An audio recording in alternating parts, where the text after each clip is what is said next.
Hey everyone, welcome back to my channel. I hope you're all doing well. So it was around this time last year, I was traveling around Taiwan, looking through some old emails just to kill some time, and I found an email about my Roth IRA.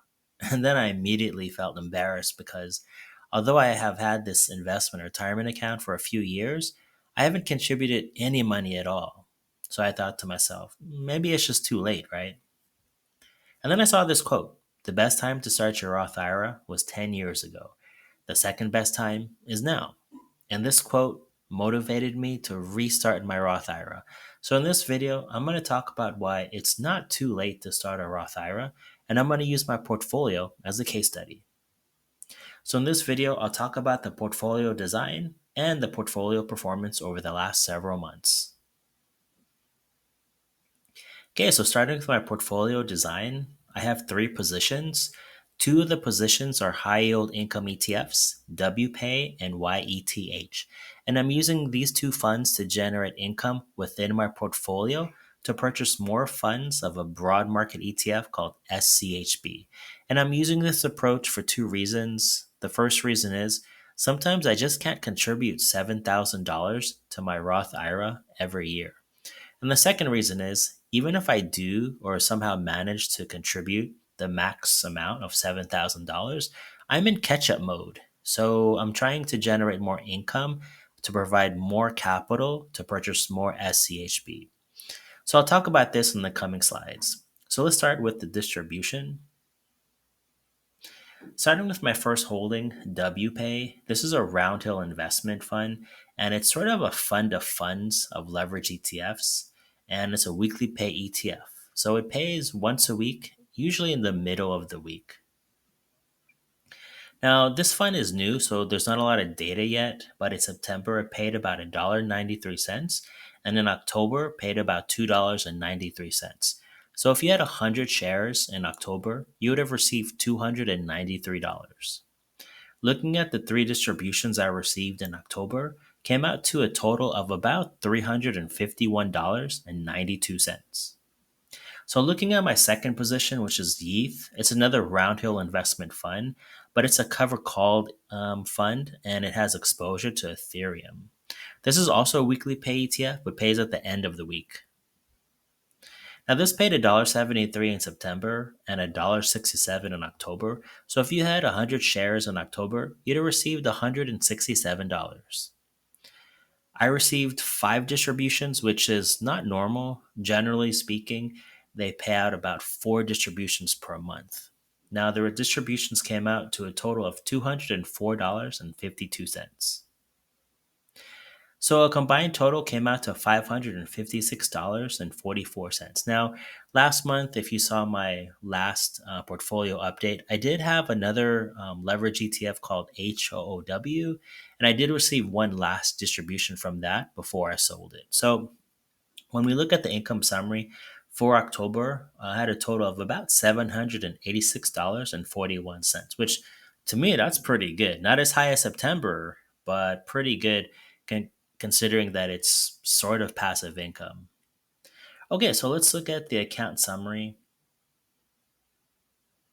Okay, so you can see that in November, I started with less than a couple of $1,000s. And these were just kind of, $50 here, $100 here. And this was before I got really serious about restarting my Roth IRA. And then I got into the yield max space. And you can see in January, there's a sharp spike. And I thought, wow, these funds pay pretty well.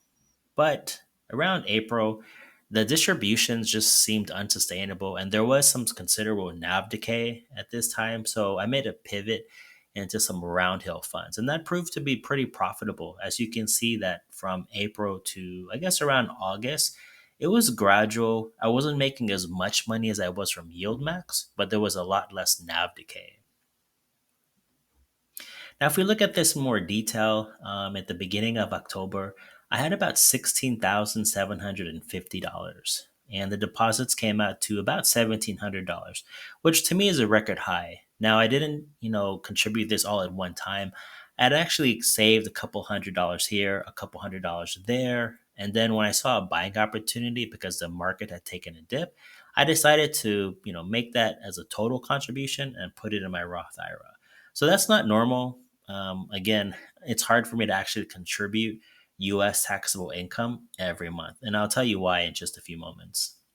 But if we look at the dividends or distributions received, again, $786.41. And if we look at the appreciation or depreciation, you can see that in parentheses, there's some depreciation, and that's because of ETH. Now, if you're in the crypto space, you know that crypto funds or anything exposed to the crypto space has taken a pretty big beating in the last few weeks. So my portfolio has no exception, and I'm sure that's going to go down uh, in the next few weeks. I don't know. We'll see.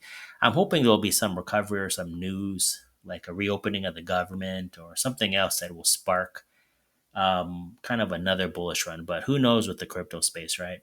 But in any case, if we look at the ending value, uh, the end of October, you can see that it reached about $19,134, which is pretty good. Now, if we look at this sort of in a macro view from January till now, you can see that in orange, that's the S&P 500, and in blue, the blue line, that's my portfolio. So if we look at this in more, concrete details, my Roth IRA has had a rate of return of about 36%. But if we look at the S&P 500, it's about 17.5% and NASDAQ about 23.5%. So this combination of a broad market ETF and two high yield income ETFs has done pretty well in 2025. I don't think it's bulletproof, and I don't think these are sort of set and forget funds. Well, I think SCHB is, but the high yield income ETFs, I think you have to actually actively manage them every week. But so far, it's been doing pretty well. Now, if we look at the value and net contributions, and this is probably the biggest reason why I have the high yield income ETFs in my funds or in my portfolio, you can see that in a dotted line, that was my net contribution. And you can see that it's pretty flat in some months.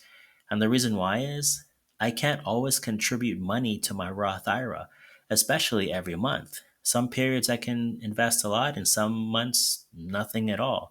But because I have high yield income ETFs, it helps generate income within the portfolio, which helps me to buy more of my core holding. Right now it's SCHB, but I might add something else in the coming months or coming years. So, anyways, I'm really appreciative of this high yield income space because it's done wonders for helping me catch up in my Roth IRA account. Now, if we look at this, again, in January, I had less than $3,000, and in November, I had $19,000. Now, I don't think I could replicate this every year, but just looking at this, I'm glad that I started thinking about this last November because if I didn't, I wouldn't have had made or saved all this money. And I know for some people it's not a lot of money, but for me, going from 3K to 19K in less than a year, to me, that's incredible. And I hope I can do this again next year. So I'll leave you with this quote here: start where you are, use what you have, do what you can. And I like this quote because it means that you just need to invest for yourself. Don't compare your account or your situation to another person's situation. Everyone's context is different. So, although I managed to get up to 19K within a year, don't use that as a benchmark for your portfolio. Just do what you can do in your circumstances. And, sometimes the best strategy is just to start. And for me, that's what I did last November. I started thinking about what I could do to, invest in my Roth IRA a little bit more consistently and seriously. Now, we do still have a lot of time to invest. I mean, I haven't maxed out my contribution limit yet. And so we have until April 15th of 2026. So that's still 6 months away. So plenty of time to just start and invest whatever money we have. I still think I have about 3 or 4 thousand left that I could contribute. I don't know if I'll hit the max, but we'll see. So that's the end of this video. In the next video, uh, set to release on November 19th. That's episode 10, and that's my next buy inside my Roth IRA. I'm thinking of actually ditching ETH just because it hasn't performed well. I've given it a few months, and I might just move that or reallocate it to WPay and SCHB. But we'll see. Hope you stay tuned for this video. And if you haven't started a Roth IRA and interested in joining the challenge, join me, and I'd be happy to give you some updates and cheerlead you and just support anyone who's sort of on the path to make a better life for them by investing in a retirement account. So anyways, I hope you liked this video. Thanks very much for watching. Please like this video and subscribe to watch more free content on achieving financial freedom and living in Asia. Take care of yourself, and I'll see you in the next video. This video is for entertainment purposes only. It is not intended as financial advice. Consult with a qualified financial advisor before making any investment decisions.